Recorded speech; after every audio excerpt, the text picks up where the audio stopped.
Good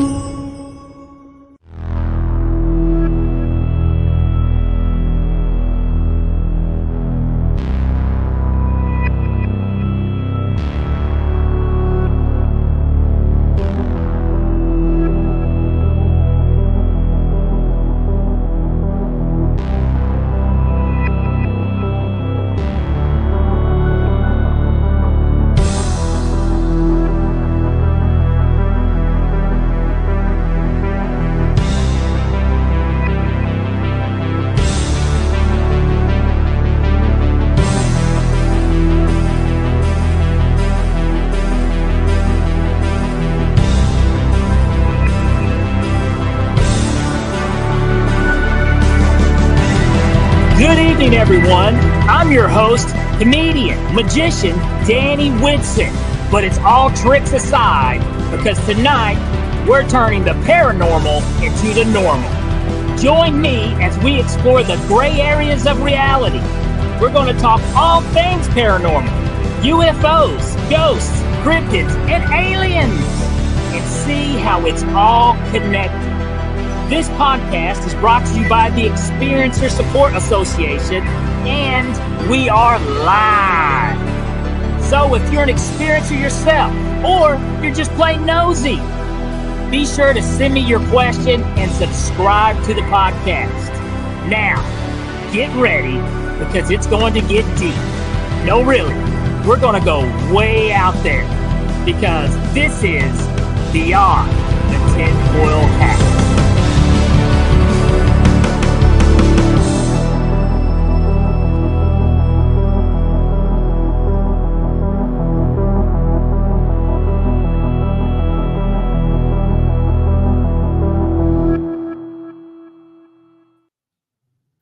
What's happening, my paranormal junkies? Welcome to Beyond the Tinfoil Hat, and I'm your host, Danny Whitson. Guys, we got a fantastic show tonight with a great guest. But before we get into that, we got to say we are broadcasting live from the E-United Public Radio Network and the UFO Paranormal Radio Network on 105.3 FM on the Gulf Coast and 107.7 FM in New Orleans. All right. Well, if you guys have been following any UFO news, it was kind of a bummer. Yeah, because, apparently, and this is weird, man. It's just kind of one of those things. Again, you're like, I don't know what to believe. What's up? What's going on? Representative Luna had a private skiff meeting with our guy, Lou. And I believe David Grush and Mullen, and they all three got sick all of a sudden. I mean, what's up with that? That doesn't make any sense to me. The three biggest names in UAP whistleblowers, and all of a sudden they all come down with something at the same time and can't have the private skiff meeting. It's just weird. Who knows why? But apparently, according to Representative Luna, the FBI was very helpful. And apparently, from what I hear, the FBI has things that we've never seen that the others don't have. So I don't know. Interesting. Who knows what's going to happen if you follow it? It can be it's definitely a roller coaster. But I'll try to update you as much as I can on the little bits and pieces here, but go give it a Google and see what you can find. But okay. Oh yeah. Speaking of finding something, there's some guy behind the scenes, too nice to be mean. Our main man, Chris Green. Where you at, baby? Hello. Here he is. There he is. All right. How you doing, Chris? Good. How are you? You're doing good. It looks awful bright there. It's sunny there in Canada. Is it a well, sun's going day? Down. Sun's going down. The sun's going down. So oh, yeah. Sun's going down on my baseball cap. Okay. Sorry, that was a Beastie Boy. I had a good week. Out there. I had a good week. Well, you had a good week. Yes. Let's hear about it. What happened? So I do have a story. So I went over to a paranormal place that I like to go to, Captain Roberts. And I was talking. It's a restaurant. So I was talking to the new owner and everything, and I guess Captain Robert, the ghost of the place, doesn't like the new people there and is throwing plates and moving things. And oh yeah. Oh, so did you experience something, or was this a place that you got to go visit? Well, I have experience there in the past. But yeah, I did see a plate just like go across the room. It was kind of funny. Nice. Yeah. That is awesome, dude. Awesome news. So you had a paranormal experience. This was this week? Yes, this weekend, yeah. Oh, nice. And it was just the plate just slipped. Did it just move across the table? No, it was like thrown across the room. Holy cow, dude. You saw the plate just chuck across the room. Yeah. Oh my gosh. So what were you guys, was Christy with you? No. It was just me and my mother. Oh, you and mom went out to eat, and then Ghost is chucking plates. Pretty much. Wow, dude. That is awesome. That is super cool. Oh, yeah. Well, had your mom ever seen anything like that before? She didn't see it. Oh, okay. So it was behind her, but I could see it. You know, I saw it. And where's this place at? Discovery Harbor. Discovery Harbor? Yes. So okay. In Penetang. Well, okay. Yeah. Give this place a plug here on the podcast in case people ever want to maybe go check it out and dine there and eat there and have a plate thrown at them. It's called Captain Roberts Table. Captain Roberts Table in what town? In Penetang. Penetang. It's at Discovery Harbor. And Discovery Harbor is a city? No, it's a place. It's a place. Yes. Okay. All right. Cool deal, dude. We'll have to take note of that, man. If I'm ever up there, you know, in your town, you're gonna have to take me there. You will be in our town. You have. I know. We got to make it happen. Yes. All right, man. Well, we're gonna get tonight's guest up and rolling and talk to him because this guy right here is awesome. He's definitely one of my favorite people, and he how's the proper way to say this? I had never met a paranormal investigator ever in my entire life before until I met this guy. So it's been a long time too. But the first paranormal investigator I ever met in real life. So I tell you what, I'm going to snap my fingers, Chris, and you are going to disappear. Are you ready? Yes. Hold on to your whitey tighties. Here we go. 1, 2, 3. Bingo. It's magic. All right, guys. I'm excited for tonight's guest. Actually, you know, I consider this guy a friend. He has been into the paranormal since a childhood, growing up in what he calls a mildly haunted house. He followed this through high school and college, doing solo investigations with a tape recorder, film camera, and a notepad. He joined East Tennessee Paranormal Research Society in his late 20s and spent 10 years with them as an investigator, promotions director, and then lead investigator. He's been on more investigations than he can remember and had the opportunity to both provide rational answers to families in distress and witness things that left him without rational answers. And I'm telling you, this guy is an OG. He's been doing it for a long time, and I'm sure he's got some amazing stories tonight for us. If you guys will, here we go. Sorry. We're almost there. I lost my place. Give me 1 second. I apologize. Here we go. Sorry. He has been doing paranormal investigations for a long time, and he's got plenty of stories. Guys, let's welcome Aaron Cox. There you go, Aaron. Nice. First of all, I apologize for that horrible intro. My phone just went blocked on me all of a sudden. I want to make sure I didn't need to add something else there, but no, I had my place. But hey, if you don't mind, Aaron, will you please let the audience know, a little more about you? Yeah, of course.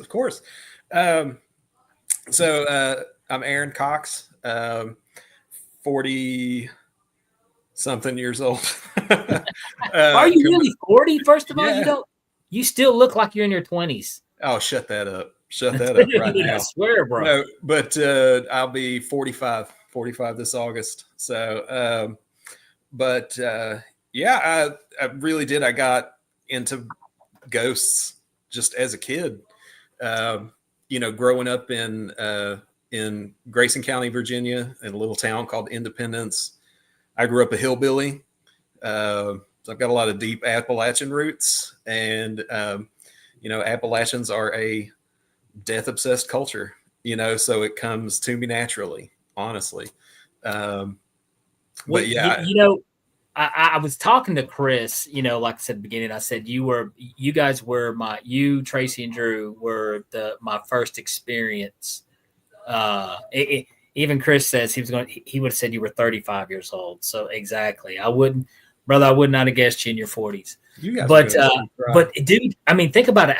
Okay, first of all, for you to kind of clarify for you guys, I met Aaron, Tracy, and Drew at a place called Dead Man's Farm, and it was like a haunted house kind of thing where theme place, and I was doing shows at, and I remember they had paranormal investigators there, and I thought, well, I just kind of caught wind of this, paranormal investigating thing, and now there's actually real life paranormal investigators here. Wow, cool! Let's go check it out. How many years ago was that, dude? Over 10 years ago, maybe. I mean, easily. It's been a long time ago. It's been a long time since we met, Danny. Yeah, and it was so cool because you guys were the coolest, and just you really had some really cool stuff. And so, and I remember, yeah, you probably, I was young back then too, So, but other than, first of all, let me talk about how did that group, how did you get with Drew and Tracy, and what made you think, decide that, like, hey, let's create East Tennessee Paranormal? So actually, I can't take credit for East Tennessee Paranormal Research Society. It actually was around for years, even before I joined. Oh, wow. Yeah. It was started by another Tracy. We had two Tracys. But it was started by another Tracy and his partner, Scott. They started the group along with several other folks, and then actually the Dunlaps, who you were just talking about, and myself, we were sort of actually more kind of later. But the group was a good, solid group. They had been around for probably 10 years before I got there, that we were together for another 10, probably 11, 12 years almost. But I met them through an event. They did a lot of events like the Dead Man's Farm. They asked us to come out there because our group had done an investigation there in their off season, when they're not running the haunted shows. It's just an old farm, and they had us come out and do investigations there, and we caught legit paranormal evidence there. We had several pictures, a few EVPs. A lot of people had personal experiences. Even on the big busy nights, when we were there providing kind of entertainment to the people in line, or infotainment, if you want to call it that, because we gave a lot of information. We put a lot of our evidence up on our computer screen there for people to come by and look at, and they could check out and handle some of our equipment that we had laid out, K2 meters and EMF meters and stuff like that. And we just answered questions, we just answered a lot of questions. That's really what we were there for. But we had done investigations at that farm and had caught paranormal evidence, and the actors would even come to us during the night. If they got a break, they would come out and say, hey, I felt a tugging on my shirt, or I felt something tugging my wig. There was a lot of tactile stuff in that location. They got a lot of tugging and a lot of pulling of hair and clothes and stuff. And I never, okay, I had a experience when I was a child, which made me, I struggled with a lot growing up, trying to rationalize it, make sense with it, because I actually saw a ghost or spirit or whatever it was. I saw it and experienced it. And I had a childhood friend who experienced the same thing. So there was a witness, it wasn't just just me. Now, and I just recently went on Jim Harold's Campfire Show. I don't know if you listen to that podcast, but Aaron, I've heard it. Yeah. All the listeners, Jim Harold is like the Art Bell of this generation. So I highly recommend, please go listen to Jim Harold's podcast. That's a big name drop too. I love the guy. I love the guy. He is great. But I went on his show and I told my story. And, like I said, I struggled with years to make sense of what happened. And now I don't know, because I think you'll probably agree is the more you learn is the more questions you get with this stuff. And, but on the tugging and pulling thing, I had an experience. Me and Antoinette, we would watch, we do watch the paranormal stuff for entertainment. Sure. Yeah. That's our woo woo. We like it. We do enjoy it for entertainment. But as a critic of, the magician side of me, when I see something, I'm like, well, I could do that. Yeah. Or I could, and if, I want the clicks and likes, I want the views. So how do I know they're not doing that just to get on a TV show? Like if you see a chair move across the room, but you can't see the full screen, how do I know someone wasn't pulling it? So when you do see this stuff, you do have to separate your entertainment from evidence. And I would see a lot of people on these ghost shows, and I got scratched, or a ghost grabbed my thigh, and I'd be like, get out of here. But now, I do want to say this real quick. I don't want to go deep into this story, but in 2019, I got grabbed by something, and I was out on a jog, and something grabbed me and yanked me off the trail, just grabbed me by the waist, and a hard jerk, like shoot. Yeah. And my first instinct was I thought like somebody on a bike or somebody ran into me, and then I looked up and there was nobody around. Totally freaked me out. I stopped right there. I had Antoinette come pick me up. I didn't even finish. I was like, I got to get out of here. And the reason why I say it's so much more disturbing to be grabbed or touched in a way like that is, it's like, Aaron, I can explain to you if I saw something, I can describe it. Yeah. Or if I hear something, I can describe what I heard. But it's hard to describe what it's like to be touched by something not there, or that is there, you just can't see it. So it's a lot easier to rationalize what you see and what you hear, because what we see and what we hear every day on television is wildly out there. Even if you're watching cartoons or if you're watching Western movies or paranormal shows, which again, I consume a lot of, obviously, but, it's a lot harder to rationalize when you have been touched by something that's not there. It was the strangest thing in my life, dude. Yeah. And I tried to make sense of it. It freaked me out. It was bad for about a week because I was trying to, but what happened? What else could have caused that? What could that have been? And I don't know. No, but that's the thing too, is you're not alone. Just that feeling alone, like you are not alone in that. What was that? Like, some people, those kinds of things happen. They just, they just throw it away. But when you've got a really inquisitive kind of a mind, it's hard to just brush that kind of stuff aside. It was hard. And even to this, I haven't been back to that trail since then. Yeah. That was 2019. And the kind of the sad thing about that area too is you're familiar where in Oak Ridge where Milton Lake is. Yeah. They have all the big rowing, college rowing stuff there goes on. I've actually been to a rowing competition there. Well, the dark side, I hate to drop this dark bomb on it, but there's been a lot of suicides there. Mm-hmm. You know, people have went there, they've driven their car in the water and just drowned, or there's been, you know, murders. There's been some shady stuff go on, you know, on that trail through there. And I don't know if that was linked to something, because it was a violent grab and, you know, yank. It wasn't like a, you know, oh, will you move over here? You know, it was a get over here, get off here. So, and now I don't know if I don't always think something has to have a history for it to be paranormal. I don't know. Sure. But anyways, here's the thing. I don't want to hog up all this, because I know me and you could talk. I want to hear some stuff though with you, because like I said, you started out in this young, dude. So you've been doing this for a long time. Yeah.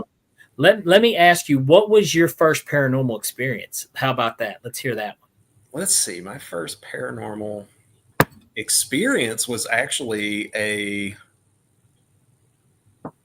let's see. It might have been a UFO one. Oh, and see, that's the other crazy thing, dude. Right. We kind of believe that it's as messy as this is. I used to hate this. I used to hate thinking like this. And Ryan Stacy, the founder of TESA and Beyond the Tinfoil Hat, you know, he came on to my podcast, you know, years ago. I used to have a podcast called The Abracadam, and Ryan came on, and I didn't like mixing my ghosts and my UFOs and I like to keep it all separate. And Ryan was on this consciousness type reality belief system that they could all be connected somehow. And I was like, what? But now my mind is open to a connection to a lot of things, because, you know, I believe, you know, there's two types of realities. There's this matter reality, and then there's a consciousness spiritual reality that is just as real. So if somebody, you know, tries to write it off, oh, it was all in your head. Okay. And so that's where everything else begins too. That's where life is. That's where life is. In your head. You know? Yeah, dude. Everything you're experiencing right now, guess what? It's in your head, you know. No, I've said that for years to anybody who says to me, "Oh, that's all in your head." I say everything is in my head. So throw that out the window. But yours was a UFO. Well, let's hear it, man. Let's hear it. Well, it was. I'll tell you both of them because they're both fairly short. They're nothing real, you know, wildly groundbreaking. But and they probably both happened around the same time. So I'm not 100% sure which happened first. But there was a ghost experience and a UFO experience. So my buddy, I was in elementary school still, probably 9 years old, playing with a good friend, just outside playing in the dark. You know, my mom had gone to go do some mom thing. And, you know, I stayed with his mom, and him just played at his house. And, we were playing in the moonlight. It was a very bright moonlit night. Looked up in the sky, and we both saw, it looked like your classic 1950s UFO movie UFO, like the, you know, kind of a dome dish with a plastic dome on top of it and like three like jets underneath. You know, like I said, it looked like something out of a 1950s UFO movie. No lights. That was the wildest thing. There were no lights. It was completely reflected in the moon.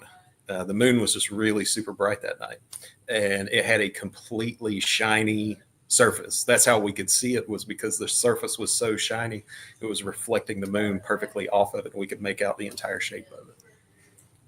Oh, wow. Yeah. And what year, when was this? You said this was back in let's see, I was probably 9, so that would have to be 1989. 80s?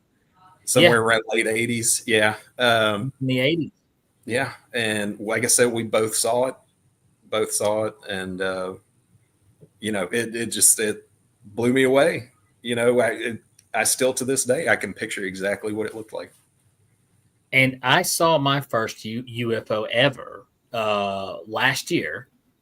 And like I said, I swear, I think it has something to do with just me paying attention. You know, my windows and doors are open now. It was one of the Tic Tac shaped things, just And I thought, what the heck is that? And is anybody else seeing this? What's going on? And I don't know, but that's very interesting, man. And that's something that stuck with you ever since a kid. You don't ever forget that. No, and that's how I know that it wasn't one of those like kid kind of things that, it's not even something that like I forgot about for years and just remembered it. No, I mean, like that's stuck with me. I think about that UFO probably once a year, like really, honestly. And I look at the sky a lot, because of that, because it happened so young. Sometimes I just like to watch the sky. You never know. Now I do. I'm constantly looking up and looking what's going on, because you never know what you're going to see. And I tell people, I believe I'm sensitive now because there's dumb paranormal stuff that happens for no reason. Oh yeah.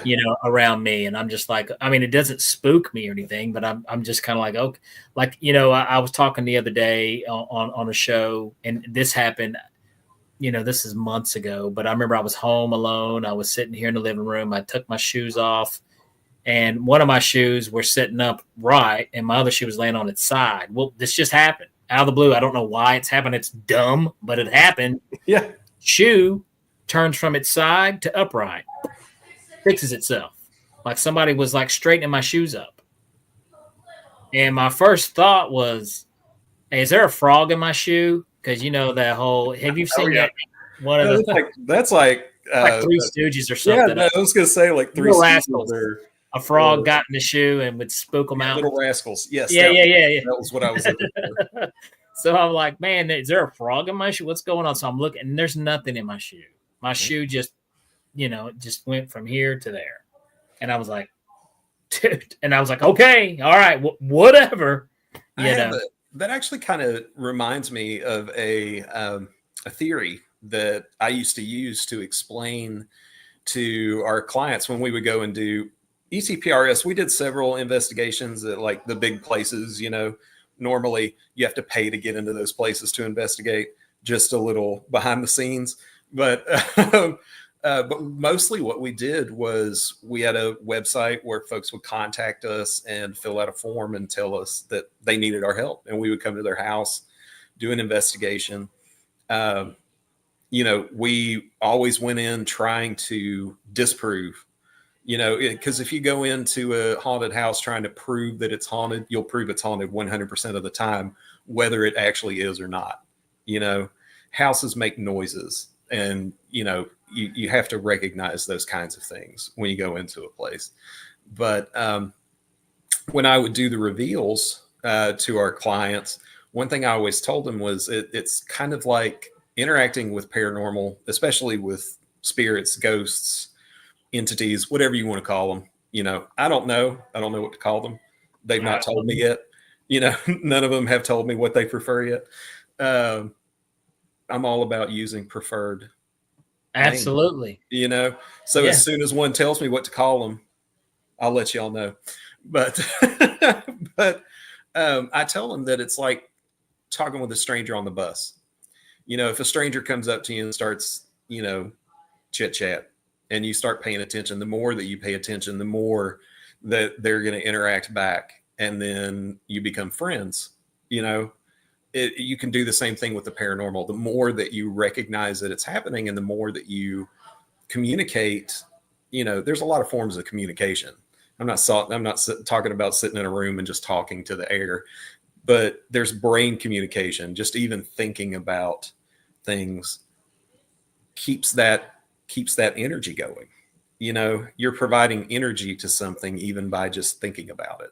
You are 100% correct, man. I tell you what, I think, first of all, Aaron, me and you are on the same, we're on the same platform here, because that's total my belief system and my experience. A lot of people, they don't completely understand, all these tools we have for communication. But this is what I want to do. We got to cut to a commercial, get to our sponsor. As soon as we get back from that, guys, I see you, Sean and David. Thank you so much in the chat. Get your questions ready. We'll be back after these messages. Ready to answer them. Are you an experiencer of unknown phenomena? Do you consider yourself a paranormal journalist? Do you investigate strange sightings in the sky? Or do you study the expansion of the human mind? You are not alone.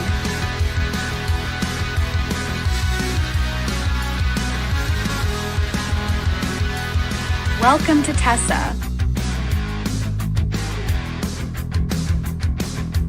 a one-stop shop that offers multiple services to experiencers.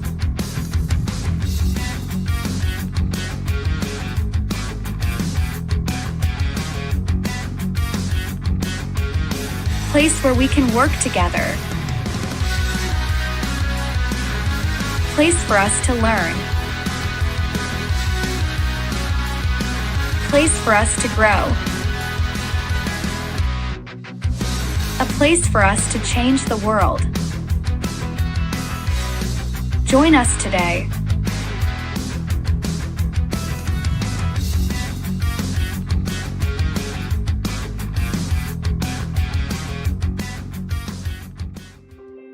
Have you ever wondered, or maybe just thought to yourself, if there were others just like you? You know, people with extraordinary abilities, psychogenic advancement, and perhaps unique intuitions. Maybe you just wondered if there were other people who experienced unimaginable, unexplained, or even unusual and paranormal events. Are there people who have more questions, more fears than answers? Well, you're not alone. You've never been alone. We believe you. Sign up for EA today.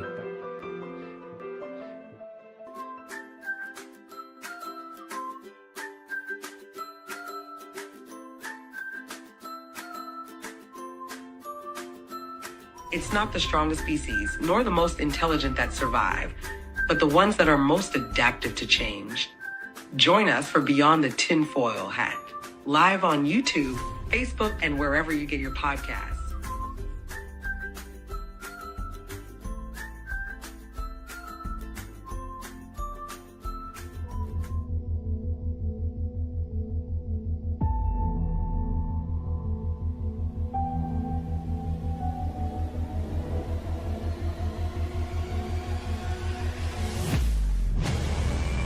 Don't miss live interviews on Beyond the Tinfoil Hat, the latest declassified Canadian UFO documents, or an inside look at groundbreaking investigations. Subscribe on YouTube today for free.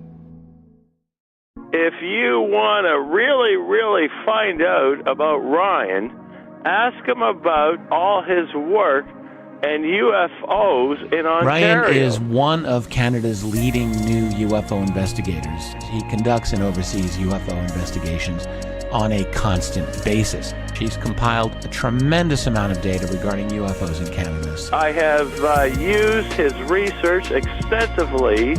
He's much more than a one-dimensional character. He's an authority on UFOs and investigating them, Meg. Wow!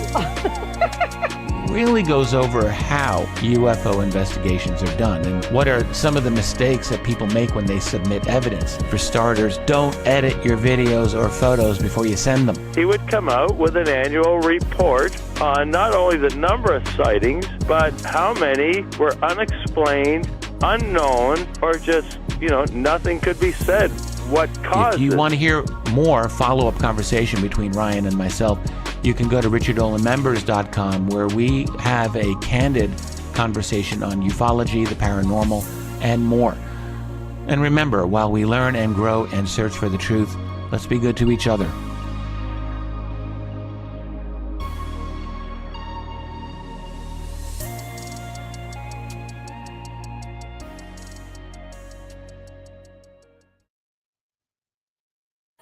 All right, guys. If you guys are just now tuning in, we have been talking to paranormal investigator Aaron Cox.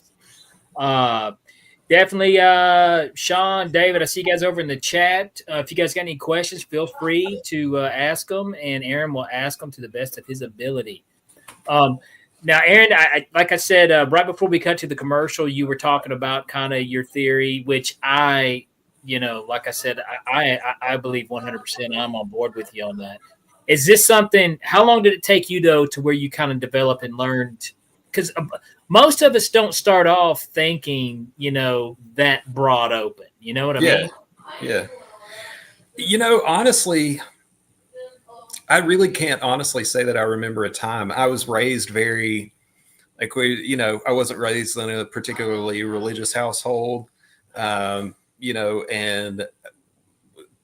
were always just taught to be very kind of open-minded, so I don't know that there was really ever a time, even because I had experiences at such a young age, the first ghost experience that I ever really had was, again, it's probably around the same time, 9 years old. And I had gotten a Sega for Christmas, and my mom really got hooked on a couple of the games. And every now and then, just to kind of unwind from mom stuff, she would, play some of my Sega games. And I like to watch her because, it's my toy. Let it go. I want to play with it. But, still. So we were hanging out back in my bedroom. Even my little sister was there. So it was really just about all three of us. And we heard a conversation happening in the living room of the house, as clear as a bell. And my mom said, "Aaron, I thought I told you to turn the TV off." So I knew I had for once.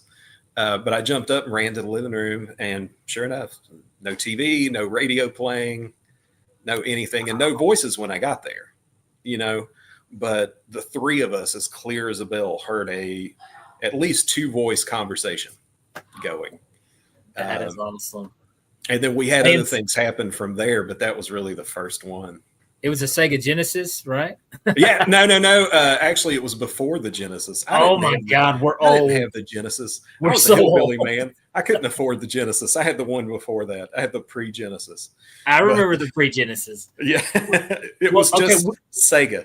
It's Sega. That's right, kids. It used to be just Sega. Well, anyways, we got our first question popped up here. So awesome! Thank you so much, Meadowview Man. What's up, Aaron? Enjoying the show? What and where is the strangest experience you've had? That's a good question. That is a good question. He's actually a good friend of mine. So that's my awesome. man, Monty. He's actually a fraternity brother of mine. So, I can tell you what the best evidence I've ever caught was. We were doing an investigation at Prospect Place in Trenway, Ohio. It's just outside. Well, not just outside. It's a little outside of Cincinnati, but it's a pre-bellum mansion. So before the Civil War, it was a stop on the Underground Railroad. A lot of history there. There was actually a bounty hunter who came there looking for escaped enslaved people. And the owner of the house was, obviously it being a stop on the railroad, was very sympathetic. And so he actually killed this bounty hunter and strung him up by the neck in the barn. And he is one of the spirits that supposedly haunts the place. Just to give you kind of a little bit of, it's actually been featured on, I think, Ghost Hunters and Ghost Adventures both did investigations there. It's a creepy old place. Myself and the 2 founders, Tracy and Scott, the 3 of us were down in the basement. The basement it's a very large old house. The basement is kind of a maze, not quite a maze, but just there's a lot of halls for it to be just a brick basement. It's not just one big room. There's a lot of halls and a lot of little side rooms and things of that nature. So we were set up at the end of one hall. We had a stationary camera at the end of the other hall facing us. And in between us and the camera, there was I call it a cubby hole, but I mean, it was big enough to, you could stand 4 or 5 guys in there, shoulder to shoulder. And, but we started seeing what looked like a shadow leaning out from around that corner and just kind of peeking at us. So I just used my cell phone camera. This was years ago, but I had my cell phone on me. It was the best camera I had with me at the time. So I said, we see you stepping out. We said, if you would like, I will count to 3. If you step out, I'll take your picture. And I did. I counted to 1, 2, 3. Now, ghost hunter trick, take a picture on 2, take a picture on 3, and then take a picture on what would be a 4 after that. So that way you get 3 consecutive pictures. Okay. And so that's what I did. I took a picture on 2, picture on 3, and then an extra picture after that for a beat. The middle picture clearly showed a mist-like shape that looked like a neck and shoulders and arm leaned out from around the corner. And pictures on 2 and 4, totally blank. It was just, he just stepped out for that 3 and did exactly what we asked him to. So that was the coolest piece of evidence, because it's rare. It's not rare, but it's not, it doesn't happen all the time that you have an experience and then get a piece of evidence that corroborates that experience, And there's also something I would say about actually being there and experiencing yourself as it happens. That's that, and you just know, it's just something that happened is real. It's an interaction. You know, it's not, I was in the right place at the right time and I caught a residual haunting. This responded. This was an intelligent reaction exactly to what you were asking. So exactly. Yeah. Wow, man. That is crazy. Do you still have any old photos and stuff? I do have that picture still. I'll get that sent over to you, and you can, we Awesome. can share it on whatever social media, but I absolutely have that picture. I'm never, like I said, it's the best piece of evidence I ever caught. I'm never losing that picture. Gosh, dude, that is so awesome. Yeah. Here we got another question. Let's see. Cool. David Martin. What's up, David? David Martin asked, Aaron, did you hear a voice saying get out? Did you hear anything like telling you to get out of there? Or David, I've never heard any commands to get out or anything along those lines.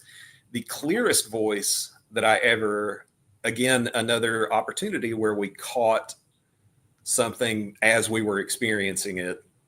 That's like gold star kind of a moment. I know everybody talks about an apparition is the gold star, but when you can have an experience and then get evidence that backs that up, to me, that's the, that's the peak, but we were doing an investigation at a private house, and also the location of the best EVP I'd ever caught. But we were there on a second follow-up investigation, and we started hearing what sounded like a little girl. We were most of us in the living room, and then down the hall where the bedrooms were, we started hearing what sounded like a little girl saying mommy. And she had, the woman who owned the house had suspicion that there might be kids there. She had a lot of little things like TVs turning on and off on their own, little tricky kind of things that kids would do, so she suspected that she had children there. We caught on recording that same voice saying mommy. So as we were sitting there hearing it, and then we went back and reviewed the recordings, we actually checked that one live. During the investigation, if you think, if you hear something, you immediately stop recording and you want to be like, I want to see if we caught that. And we confirmed right there that we did catch it. And then we put it through filters and cleaned it up. And I mean, it was clear as a bell. We could even see her shadow down the hall too. That's actually what got us into communicating, was we saw her shadow, and we always approached it as just talking like you would to a person. So we just started with, we see you down there, sweetheart. Why don't do you want to come out and talk to us? A lot of us were parents, so we would all tell, especially with kids' spirits, it's all about making them comfortable. It's been my experience. All of this, by the way, that I'm saying just comes from my experience. I don't even really like to speak on opinions. I mean, I will if somebody asks, but everything that I put out is just from my experience. This has been my experience, and my experience with child type spirits has been that it's like real kids. I mean, they're just people.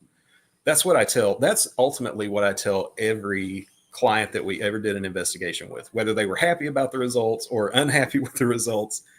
They're just people, they're just now, people.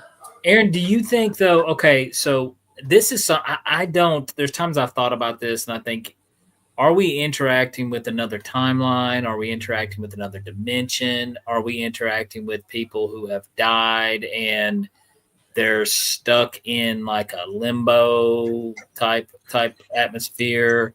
What's your opinion based off your experience? Based off of my experience and just my own research, I think it's all of them. I think that some of the experiences that you have are with souls of people, or soul. I don't know if you want to call it a soul, but a spirit, a life energy, because there are different types of hauntings. You have intelligent hauntings, you have residual hauntings. I do think that there could be a timeline base. A residual could just be a pickup of another time interaction. And that's a different timeline bleeding through. It could absolutely be that.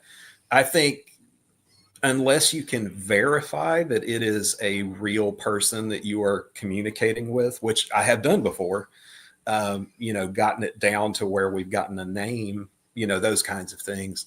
But until you can do that, anything's on the table, really, because I do think, that there are other dimensions out there. I think that whether we ever see them or not, is another story.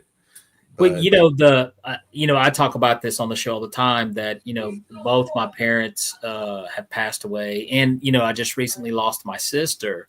Mm-hmm. And my condolences for that. Too. I know I said something to you before, but still. Yeah. But the cool thing about this is what I tell people is, don't get me wrong, I physically miss them, but they communicate with me so regularly, especially my folks, that it's almost like, it's so.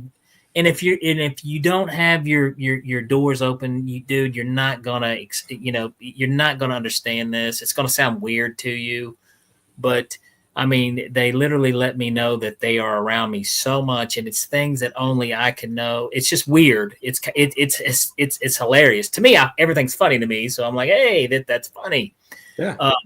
My sister, I told this story before, but this was, my sister's name was Pam, and this was like 2 days after she'd passed, and I had to host the show, and of course I didn't feel like doing it, but I did the show, and I put a clip up on TikTok of the show that I did, and she had just passed 2 days prior. Well, the very first the very first interaction whatsoever that video got came from an account with no profile, no followers, nothing, but it was from some account named Pam. That's weird, but again, if you don't have your feelers open, absolutely, that would go right over someone's head, exactly. Or if somebody, so I think, we get caught up in our day-to-day BS lives, our job deadlines, or just stuff that really doesn't matter. Yeah. And as there's another world. There's something bigger out there. Yeah, so, there's a lot that's bigger out there. And that goes back to what you were talking about earlier. There's so many ways to communicate. Yeah. So many ways. So, and when I say my folks, my dad's not calling me up, hey, but he is letting me know he's there. It can be a smell. It can be absolutely. You see a certain animal, it can be, it can be anything, I still, now granted, this is one that I have set up to do this. It's a purposeful one, but my granddad was a big influence in my life. And I got, after he passed, I got a wind chime that he had made by hand, made it himself. It just sounds like iron pipes clinking against each other. It's not one of the prettier ones I've ever heard, but every time I hear that, I'm at his house, So, and I think that that same kind of evocative stuff can absolutely happen in the paranormal world. Oh, yeah. They can send you, your family, your friends, whoever can send you smells, can send you just little, the way the light dances off of something, you might see a face, I mean, Absolutely. it's the smallest things. You just have to be open, because honestly, I think it's not just when you're closed down, you're closed down. I also think that on the other side, whatever it is, I think they also quit trying if they feel like they're not getting through. And I mean, I could see that. I could see, why would I want to keep trying to, if they're too busy, caught up, and they're not going to notice anyways. And to me, it doesn't. And to me, it's not sad at all. To me, it's comforting, and it's, but I mean, it's also, it's not like a crutch thing. Like sometimes people use, they use those things to make them feel better. I don't use it to make it's real to me, as this podcast, as everything else. I mean, it's experienced so much that I'm like, dude, this is, and it's, and the cool thing is, go ahead, Aaron. Oh, I was just going to say that I know that, I lost my train of thought. Well, I tell you what, let's do this. Metal Man's got a cool, he said, I don't remember who said it, but the amount we know is far outweighed by the amount we don't. So that is absolutely true. The other thing I like to say along those same lines is most of the people in the world are dead. That's true, dude. Most of the people in the world are dead by a big majority. Big majority. Yeah, most of them are dead. Yep. So, I mean, there's probably a lot going on somewhere else that we have, we have no clue about. But I mean, man, and I'll be honest, man, this show has really helped me. And I'm not a religious person at all. I'm not, but I am a big, I'll tell you this, I always say it, and I always give him a big shout out. I'm a big fan of Jesus. I'm a huge fan of Jesus. More people should be like Jesus. Absolutely, they should be, man. They should be. This world would be an amazing place if more people were like Jesus. And I think Jesus is probably one of the most misinterpreted, out there. But a big fan of Jesus. And I always used to make fun of people who would say this, but now I am this. But I'm spiritual. Yeah, I'm a spiritual person, which I'm not in any label. No, nothing. And the paranormal world is a very real place. It's very, and I also, I don't know if you had any experience with any bad experiences, but we know, people are jerks too. So I'm sure there's jerks in the afterworld too. There are. Now, I've been lucky. I've never had any jerk experiences that didn't involve living people. But including some pranks on investigations too, which,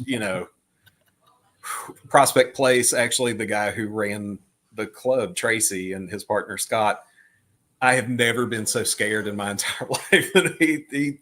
The attic they were doing a lot of work renovating, and they've got these big plastic wraps around, just big sections of the room. And they had cut big holes in these wraps, and he just came out of the dark, his face coming right through one of those holes. And I was right there. I really thought I was going to need a change of clothes, like legit, because we're up there looking for ghosts, and a face comes out of the darkness and then just laughs. They all laughed so hard at me. It was so, but that was us. We were a family. We played jokes, especially if things were slow, because it's not like you see in the shows, there's not stuff happening every minute. That stuff is edited. You have to have some fun on your own. Well, let me ask this before we do get out of here. Like I said, the show goes by so quick.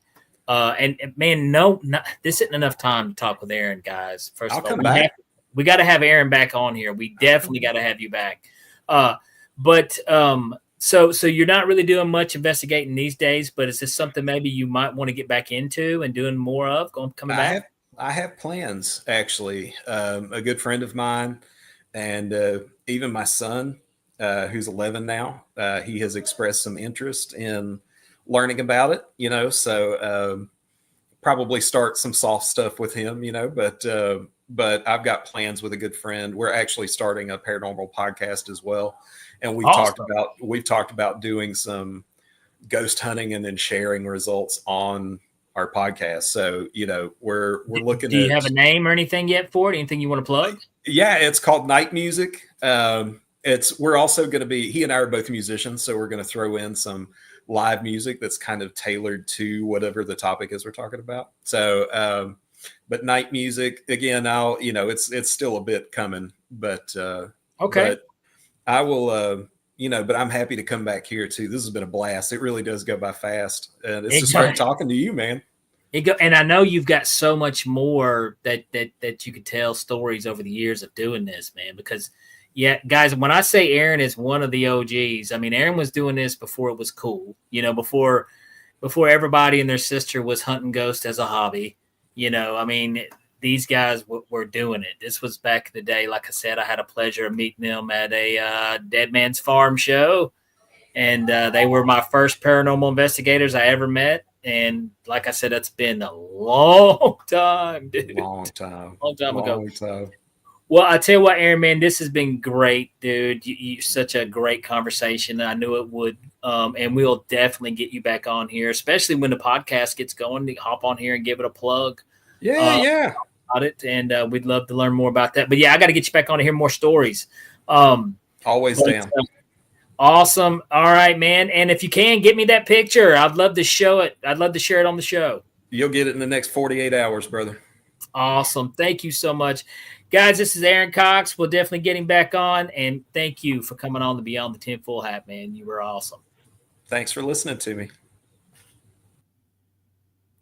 All right, guys. I told you that would be a cool episode. I told you. Aaron's very knowledgeable in the paranormal world. I cannot stress how long he has been at it. I mean, they've been doing it a long time. We got to get him back on here so he can tell some more stories. And I promise I'll shut up. I won't talk so much this time.